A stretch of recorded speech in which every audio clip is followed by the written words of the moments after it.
Okay, great. Welcome everyone. Thanks for joining. Appreciate it. So this week's Parsha is the Parsha of Re'eh.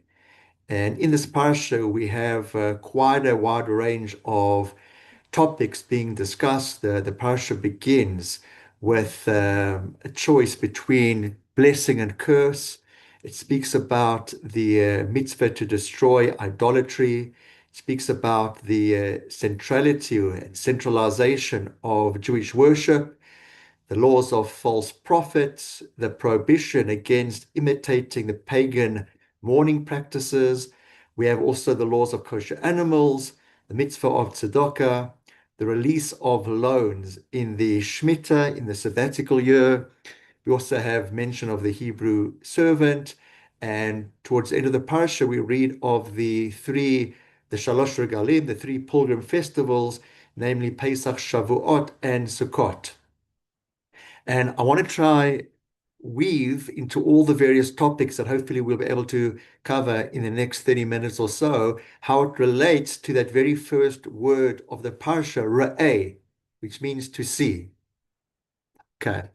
So Moshe is really teaching, and again, remember that the whole book of Devarim is called Mishneh Torah. It's a repetition of the Torah. Moshe is revising with the Jewish people. He's giving them rebuke. He's giving them lessons as he's about to pass away, and they're going into the land of Israel. So Moshe is now teaching the Jewish people how to see. He's not merely giving them a list of laws or revising the laws, but he's really now giving them a lens through which to see life, to view life. Obviously, all of us, every human being has eyes, but not everyone sees, right? We can look at the same world, we can encounter the same circumstances, we can possess the same facts, yet we can understand them completely differently. And Parshas Re'eh, this week's Parsha, is about developing Jewish vision, learning to see consequences hidden inside our choices, the spirituality hidden between the physical, beneath appearances, looking and seeing the needs of others that maybe we'd prefer often not to notice, and being able to see the blessing that's already present in our lives.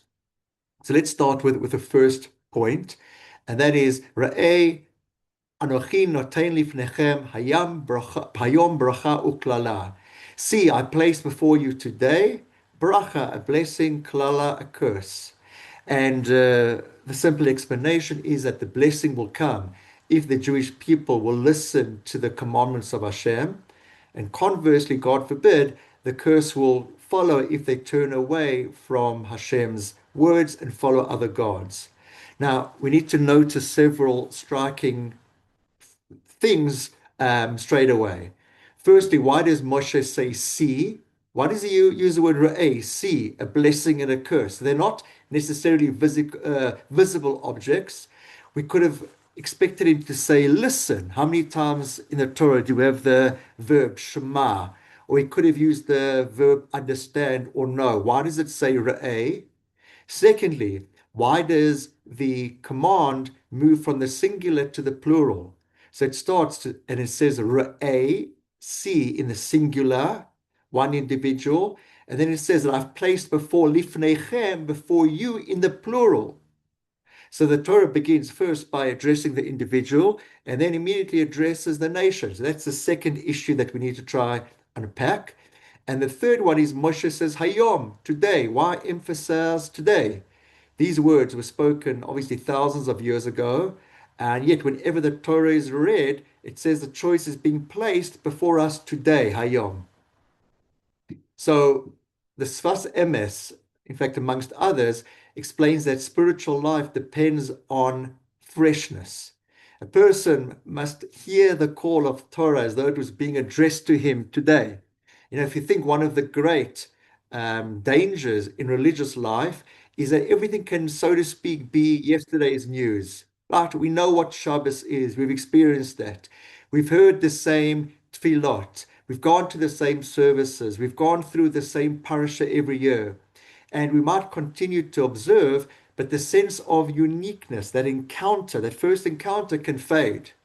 And Moshe therefore says, and he warns the Jewish people, do not live Judaism only because of what you maybe chose last year, 10 years ago, last month, or maybe because the family into which you were born. But he says, Hayom, today, choose again today, make it fresh, make it like you're doing it for the first time today. And of course, every day has its own choice, right? Yesterday's strength does not automatically answer today's temptations. And yesterday's mistake doesn't condemn today's possibility. Every day is a new opportunity. Of course, Judaism takes memory very seriously, right? We have the whole concept, more than a concept. We have the tefillah of yizkor, of rememberings. Of course, memory is important, but we shouldn't allow memory to eliminate renewal. In other words, just basking in the past and our past achievements. We have to look at what's today going to bring us. Every morning is like that new door opening, the new door of choice. So that addresses the last point of Hayom today. Now, the idea of the singular, a, see in the singular, teaches us that responsibility can't be outsourced. So the Torah, yes, is placed before the entire community, but it has to be seen by each individual. We need obviously a community, a shul, teachers, friends, family, and of course their influence is enormous. But there comes a moment when no one else can choose for us, right? A parent can take the kid to school, a parent can bring the child to shul, but it cannot believe on the child's behalf, right? It can't have faith for the child. A rabbi can teach Torah, but he can't perform another person's moral journey or go through that person's journey, that moral struggle. He can't do the mitzvah for the person. And of course, a community can create the atmosphere of holiness, but every individual has to make the decision whether or not he or she enters into that atmosphere, enters into that. And at the same time, the plural, lifnechem, before you, teaches us the opposite truth, that we should realize and remember that no choice remains entirely private. So what I choose, we need to understand, yes, it's a personal choice, but eventually it affects the people around me. The atmosphere of a family is built from repeated decisions of a particular individual. The character of a shul is created by the decisions of where the person chose to attend, to volunteer, to speak kindly about others, to respond when help is needed. Um, every person says, I am only one person. And of course, that's true. And that's correct. But we need to understand that a community is made up of all these individual people. We all have a role to play. So Ra'eh in the singular, don't leave it to others. You have an important part to play. Lifneichem, understanding there's a community, there's others out there that are going to be impacted by your personal decision as well. And that's why we have the juxtaposition of the singular and the plural. And in fact, Torah holds together these two truths, the singular and the plural, that if you think about it, modern society, modern culture often separates. Now, you are an individual and you're responsible for yourself, but you're also a part of a covenantal people, and your choices help to create the moral environment in which obviously others have to live as well. Okay, going on to the idea of bracha, that blessing is placed before you. So we need to understand that blessing is not merely a reward. So if you read the verse in a simple way, it would read, if we obey Hashem, he'll reward us with blessing. If we disobey, he's going to punish us with curse. And of course, we can't deviate totally from that simple explanation, because of course there is truth to that message. But we need to look at the deeper meaning, the deeper interpretation of the idea of bracha. And in fact, Moshe says it in this week's Parsha when he speaks about the idea of blessing. He says, Et habracha asher tishmeru, which translates as the blessing that you will listen. Interestingly, he doesn't say that the blessing will come after the listening. He says the blessing that you will listen. And the Or HaChaim, he suggests that the very act of listening to Hashem is itself a blessing. What does it mean? So a life directed by Torah is not merely the entrance fee that we pay in order to receive some unrelated prize. It is itself a blessed form of life. And again, this is so important because we often imagine religious commitment as a transaction. I perform a mitzvah and somewhere an account is credited. I make a sacrifice now and hope that Hashem will compensate me later. And again, there is truth in reward and accountability. But if that's our entire understanding, then we miss something really fundamental. Torah doesn't only promise blessing, Torah teaches us what blessing is. And just to give an example or two. So if you think about Shabbos, so if we look at Shabbos only as a list of restrictions, then it appears to detract, to subtract from life. But if we live Shabbos properly, those so-called restrictions create a sanctuary in time, allowing us to be present with our family, community, prayer, to be connected to ourselves, as I've often said before. The observance doesn't merely earn a later blessing, it becomes the vessel through which blessing is experienced now. Kashrut, which I'll speak about later, and is something in this week's Parsha, does something similar. Appetite remains part of our life, but is no longer the ruler of life.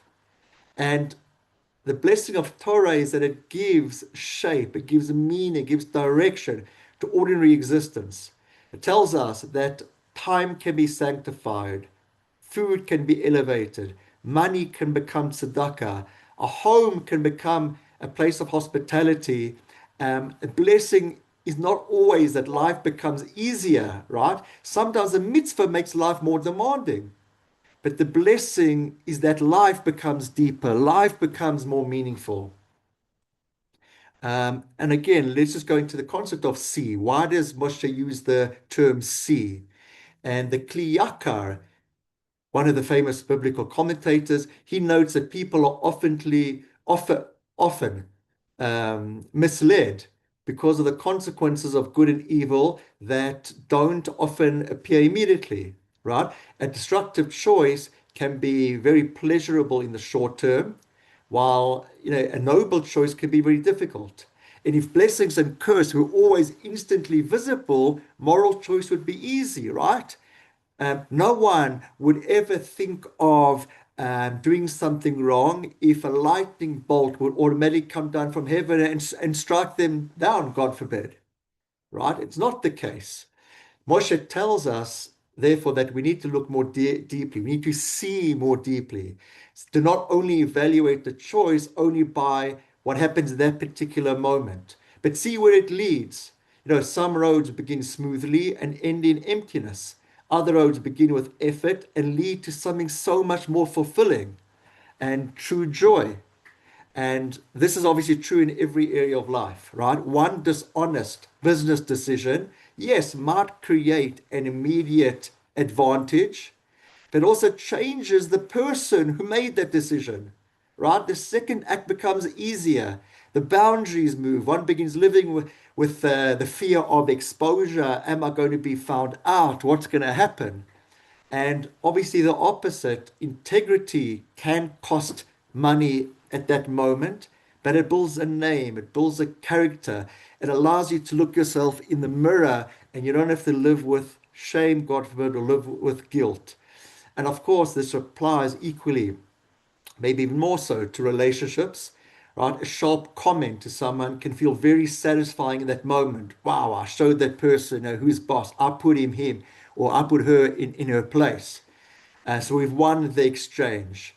We've demonstrated that we're right. But what happens to the relationship afterwards, right? The victory may be real in that moment, but the loss ultimately is far greater. So the Torah asks us not only to hear the words leaving our mouth, but to see the world those words are creating. Not just hear the words now, and, oh, geez, I got that wit and I had that comeback to him, but be able to see what's going to result from that. If you think about our Yetzer Hara, right, our evil inclination, it never comes to us and says, okay, Rodney, choose the curse.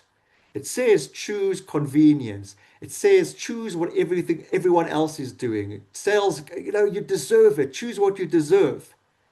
And the destructive consequence is kept outside of the frame, right? The Yetzer Hara isn't telling us what's going to happen if you choose this right now. And that's why we learn in Pirkei Avot, Ben Zoma says, who is wise? Haroeh et hanolad. What does that mean? He's able to see that which is born. So again, what does that mean? It means wisdom is the ability to see the future growing inside the present. Every habit begins as an action. And we need to know that everything has a ripple effect. And one needs to be able to see not only what's happening now, but what are going to be the medium and the long-term effects. Ra'ay, see. Um, and it's really asking us, Ra'ay is not just telling us to look now, but to have the moral imagination, to be able to see further what's going to happen as a result of this one thing that I may consider so insignificant at the moment. Okay, straight after this commandment or this opening idea of choice, the Torah then commands the Jewish people to destroy all the places of idol worship in the land. Okay? And then it tells us that we shouldn't worship Hashem in the same manner as do the surrounding nations. Instead, we need to seek out the place that Hashem will choose. Hamakom asher yivchar Hashem. And we have that expression quite often in this parsha.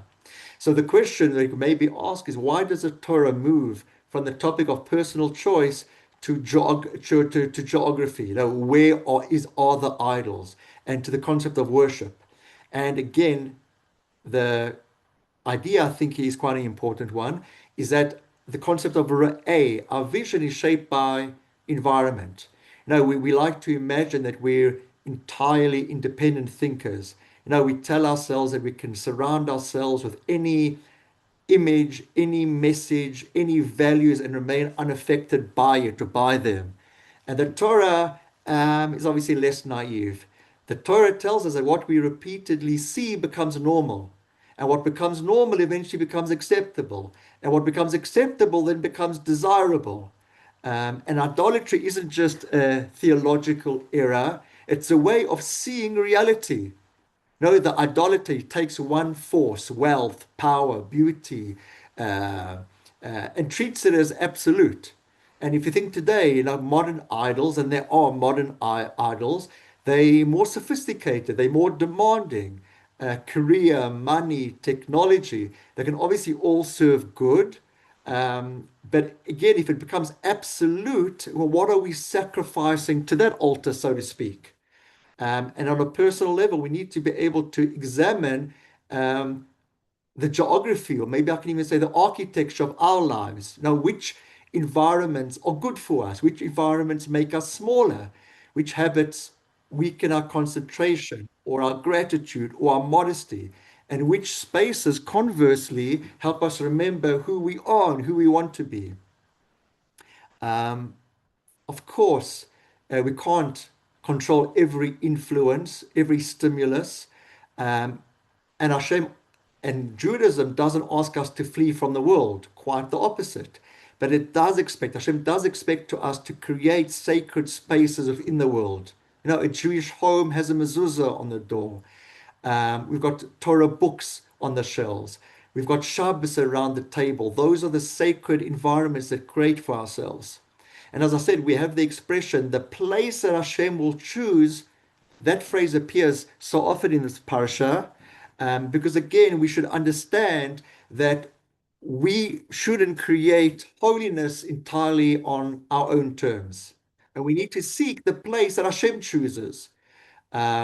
So we have to make sure that everything that we're doing, the choices that we're making, are in line with what Hashem obviously wants for us. If you think of idolatry creates God in the image of its worshipper, like we create in God on our terms.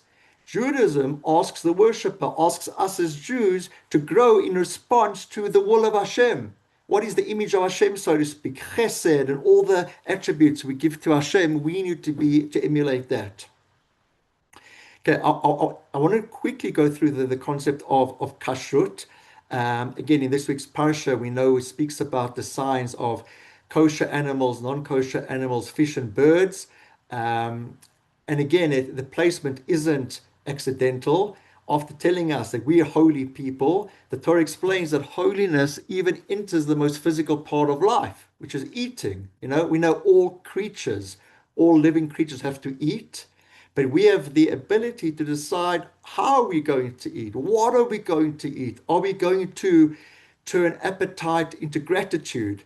Are we going to show discipline? Are we going to be able to form a relationship with God while we eat? Right? We make a bracha before we eat. We say a bracha afterwards. And we separate between meat and milk. We show discipline even in the most basic need of a living organism, that being that we need to eat. Now, very interestingly, we know that a kosher animal has to possess two signs. And you're all familiar with the signs. It needs to chew its cud, and it has to have completely split hooves. Now, it's interesting that the classic commentators see symbolic meaning in these signs. The split hoof of the animal is external, right? And it's visible. You can see it. Chewing the cud is something that takes place internally. You don't see it. And what's the message? That a kosher life requires outward conduct and it needs the inward processing. Now, unfortunately, you may have people who only care about the appearances. They want to look observant. They want to look like they're doing the right things. In other words, the hoof is visible, but there's no inner reflection. There's no consistency with what's going on inside of themselves. Then also you may have the people who also insist that only the heart matters, right? I'm a good Jew in my heart. I'm a Jew at heart. And they could say that, and they could obviously mean that. So in other words, they chew internally, they chew their cud. But where the visible signs externally, where's the split hoof that they're actually showing? They demonstrably showing that they are practicing Jews. Where are they showing that? And of course, the Torah also lists animals that only possess one sign, like the camel chews its cud but doesn't have split hoof. We know the example of the pig that has a split hoof but doesn't chew its cud. And in fact, the Midrash sees the pig as an especially deceptive creature because it stretches out its hooves as though to announce, look, I'm kosher, while concealing the missing inner sign. And of course, that's a warning as well to us of being hypocrites, right? That advertising to the world that we're one thing, but internally we're something else. So that's just an important lesson on kashrut. Tzedakah, the verse or the phrase, in fact, the paragraph is actually quite a few verses. It says like this regarding tzedakah. It says, if there will be among you a needy person from one of your brothers in one of your gates in your land that Hashem your God gives you, you shall not harden your heart and you shall not close your hand from your needy brother. Rather, you shall surely open your hand to him. Now, it's interesting because notice the movement from heart to hand. It says, do not harden your heart and do not close your hand. What's it telling us? That cruelty begins internally before it becomes external. First, we create a story that makes the other person's suffering easier to ignore. No, maybe we'll say that it's entirely his own fault, or maybe somebody else will assist, or that our contribution will not make any difference, or that we've already done enough. And once the heart is hardened, right, the hand naturally closes. And the Torah reverses the process. The Torah tells us, Patoach tiftach et yadcha, you shall surely open your hand. Sometimes opening the hand first can reopen the heart. We often assume that generosity or acts of generosity must wait for that magic moment of feeling generous.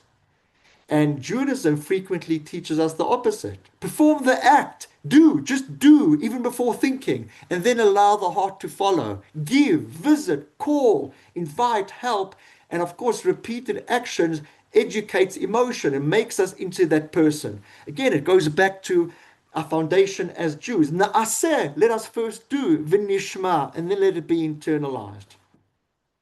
Also important is where it says it refers to the poor as your brother. That also your brother phrase reoccurs repeatedly. And if we think about it, poverty creates distance, right? The comfortable person begins to see the poor as a category, yeah, a problem, a statistic. The Torah restores that relationship. It says, no, he's your brother. She's not an interruption to your life. She's not part of a statistic. She's part of the human family that you bear responsibility for. And again, this returns us to the word ra'eh. The first mitzvah of tzedakah may be to see. You know, people often conceal need, right? A family can look fine, while unfortunately, God forbid, they're facing financial pressure. Maybe they're too ashamed. Maybe they're too shy to say something. A teenager can appear socially surrounded while feeling profoundly alone. And again, the Ra'eh is telling us to really see. Don't just give so I'm looking for a superficial glance at that person. Really see, try see what is the need there. And of course, we can't respond to absolutely every need. One person can't carry the weight of the entire world, but it's just getting into the habit of ra'eh, of seeing, of noticing, of doing, and making that part of our lives. I'm going to end with this. As I mentioned, the end of the Parsha, and in fact, in Parsha's Re'eh, we have the Torah portions that we read on the Chagim, on the pilgrim festivals. And yeah, we conclude with Pesach, Shavuot, and Sukkot in Re'eh. These are the 3 times a year where Jewish men were commanded to appear before Hashem at his chosen place, right, in Jerusalem, at the temple. The passage constantly repeats about rejoicing and includes those who could easily be excluded, like the Levite, the stranger, the orphan, and the widow. And why do we have the pilgrim festivals? Why does this happen to come in a portion that's called a parsha about seeing? Because again, gratitude is disciplined vision. Now, 2 people can possess the same blessing, but only one experiences gratitude. The difference isn't what entered their lives, it's what entered their awareness. So on Pesach, we see freedom. We remember that our existence as a people is not self-created. On Shavuot, we see that freedom needs direction, and we receive the Torah to give us that direction.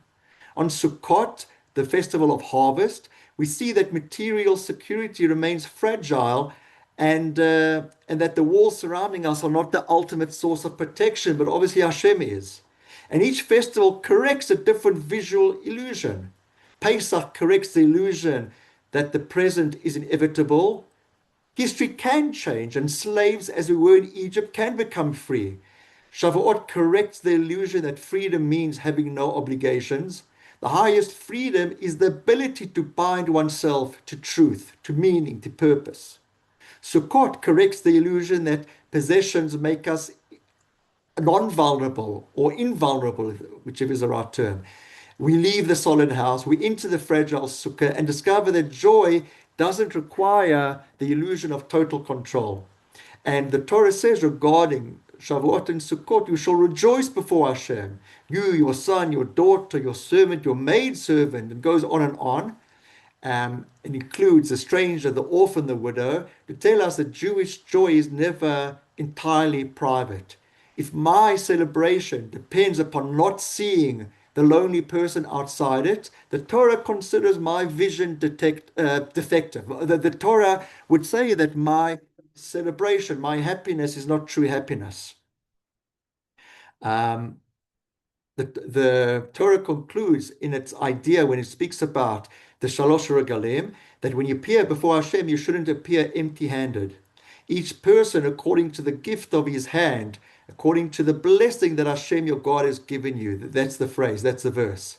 So the lesson is also an important one, that we're not asked to give what someone else can give. The Torah recognizes different means, talents, circumstances, but no one should appear empty-handed. We all have to give according to what we've got to give, our resources, our abilities. And of course, now we can see hopefully how the whole Ra'eh comes into being. That Ra'eh teaches that Judaism is a way of looking before it's a way of acting. not because action is secondary, but because action grows from perception. If we see money only as mine, then tzedakah is going to feel like a loss. If we see it as a blessing that's entrusted to me, then tzedakah becomes a purpose. If I see Shabbos only as a restriction, it feels confining. But if I see it as sacred time, the same laws become liberating. And lastly, if I can say, if we see another person as a burden, then kindness is going to feel, geez, what a burden. It's going to feel exhausting. But if I see it as achi, as a brother or a sister, then obviously responsibility feels natural. So let me just end by saying that, please God, we should all be given the ability to have true spiritual vision, true spiritual eyes. Of course, here we're going to go into the month of Elul, and then, of course, the month of Tishrei, the Rosh Hashanah, Yom Kippur. Please God, we should always be able to see the blessings that Hashem gives us. We should always be able to see beyond just today, to take today as the blessings that are given to us today, to take today as an opportunity to refresh and see everything as a new opportunity, and to always be able to see and look, how can I make a difference to someone else's life, to my life, and to the world out there. Have a good night. And once again, thanks everyone for joining.